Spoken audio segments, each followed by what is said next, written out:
From the New York Times, it's The Headlines. I'm Will Jarvis. Today's Friday, June 27th. Here's what we're covering.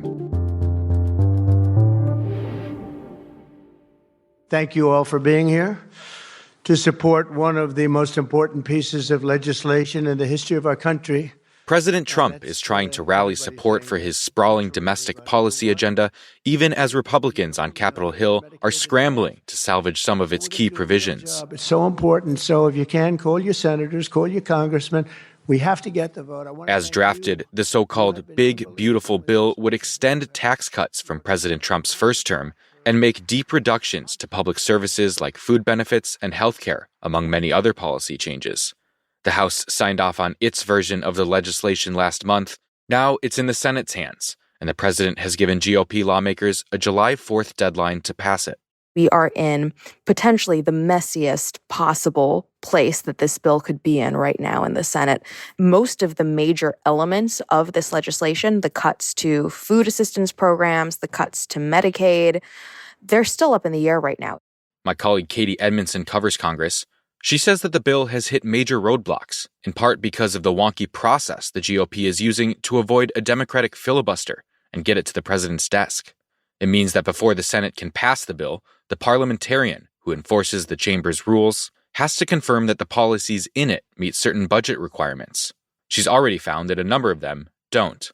The Senate parliamentarian, in fact, has told Republicans that they need to either revise several major elements of the legislation or that they need to discard them from the bill entirely.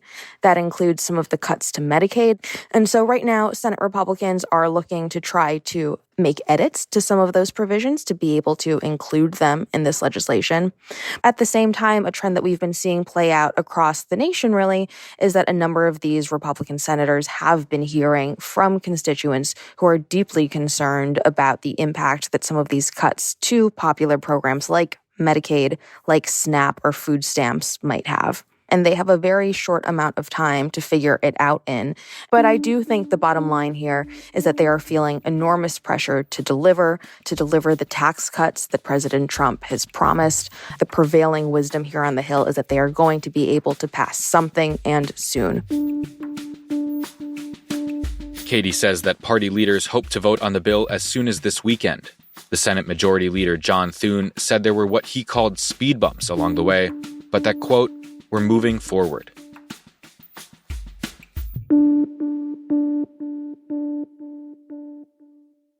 Now, 3 more updates on the Trump administration.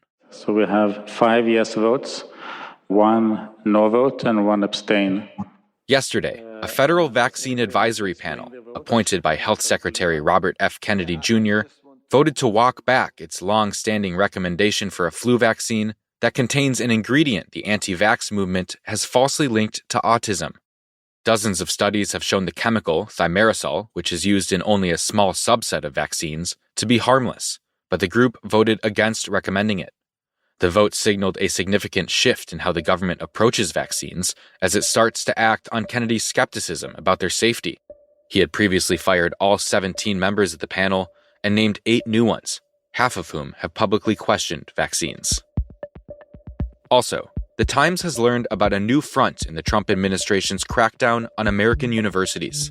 The Justice Department has privately demanded that the University of Virginia oust its president over his handling of the school's diversity, equity, and inclusion programs. It's accused the president, James E. Ryan, of failing to dismantle the DEI programs, which President Trump has aggressively targeted. And DOJ officials have told the university that it could lose hundreds of millions of dollars in federal funding if Ryan is not removed. Legal experts told The Times that this kind of pressure on a state university is extremely rare. One said it's a tactic you'd normally expect to see when the government is playing hardball in a case with, quote, pervasive criminal activity. And the State Department says it has approved $30 million in funding for a contentious aid group in Gaza. The Gaza Humanitarian Foundation is run mostly by American contractors and is backed by Israel, with Israeli troops guarding its aid distribution sites. But the aid plan has come under heavy criticism for putting Gazans in danger, with a spokesman for the United Nations calling the sites death traps.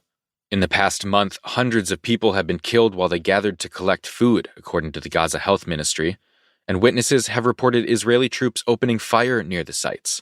The Israeli military has said it's fired, quote, warning shots.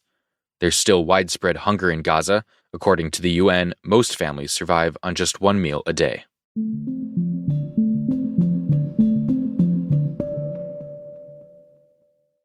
At the Supreme Court, the justices have been handing down their final decisions of the term. Yesterday, they ruled that Planned Parenthood and one of its patients cannot sue South Carolina over its push to cut funding for the organization. That could potentially make it easier for other states to also deny funding to Planned Parenthood. And today, the court is expected to release a number of other decisions on hot-button issues. It will weigh in on President Trump's effort to end birthright citizenship for the children of undocumented immigrants and some temporary foreign residents. It'll also rule on whether Texas can limit kids' access to online pornography by requiring age verification. And it'll issue a ruling on how race was used in drawing Louisiana's voting map in a case that could eventually determine which party controls the House of Representatives. Those decisions and others are set to be announced at 10 a.m. Eastern.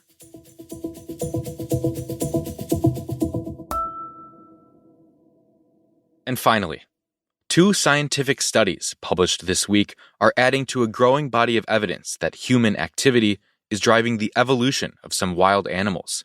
Take, for example, the eastern Baltic cod. If you were a fisherman in the Baltic Sea just a few decades ago, you would have been used to catching cod that could be the size of a human toddler.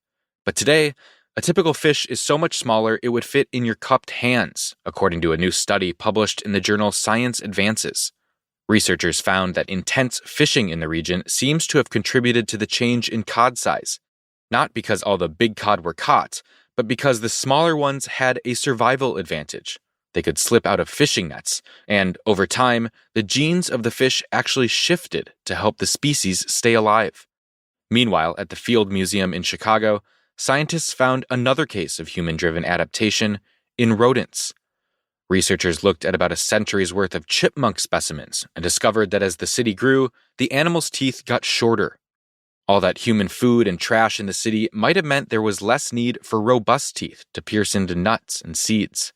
And that changing diet could also explain why the chipmunks' skulls grew larger and larger, potentially because they could pack on weight year-round. Together, the studies showed just how fast human activity could be driving changes in animals. As one of the Chicago scientists told The Times, quote, "There is evolution happening everywhere all the time. You just have to know where to look for it." Those are the headlines, but stick around. We've got the Friday news quiz for you after the credits. Today on The Daily, an inside look at the trial of Sean Combs as the jury prepares to consider the charges against him. That's next in the New York Times audio app, or listen wherever you get your podcasts. This show is made by Jessica Metzger, Jan Stewart, Tracy Mumford, and me, Will Jarvis. Original theme by Dan Powell. Special thanks to Isabella Anderson, Larissa Anderson, Jake Lucas, Zoe Murphy, Adam Nagurney, Katie O'Brien, and Paula Schumann.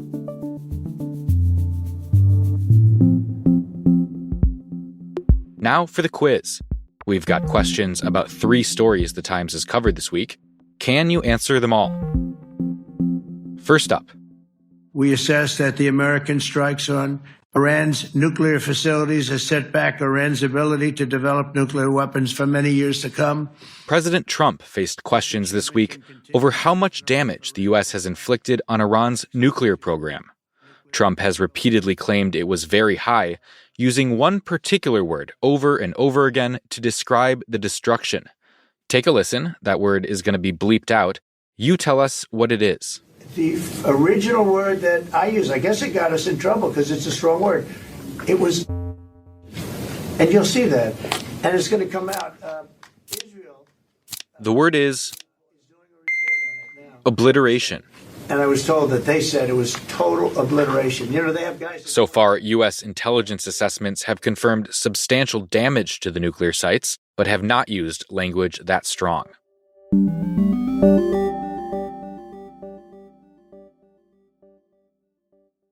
Okay, next up. Florida's been leading on immigration enforcement, supporting the Trump administration and ICE's... State officials in Florida announced this week that they started work on an unusual new detention facility for migrants. This 30-square-mile area is completely surrounded by the Everglades. When the site opens as soon as next month, people will be housed in large tents on an old airstrip surrounded by swampland, and officials have given it an ominous nickname. What is it? Here's a hint. It's inspired by the notorious prison in San Francisco Bay. The answer? Alligator Alcatraz. Florida's Attorney General said that the alligators and pythons in the Everglades surrounding the facility will stop people from escaping. Notably, President Trump once talked about trying to deter migrants from even entering the U.S. by building a moat along the U.S.-Mexico border and filling it with alligators or snakes.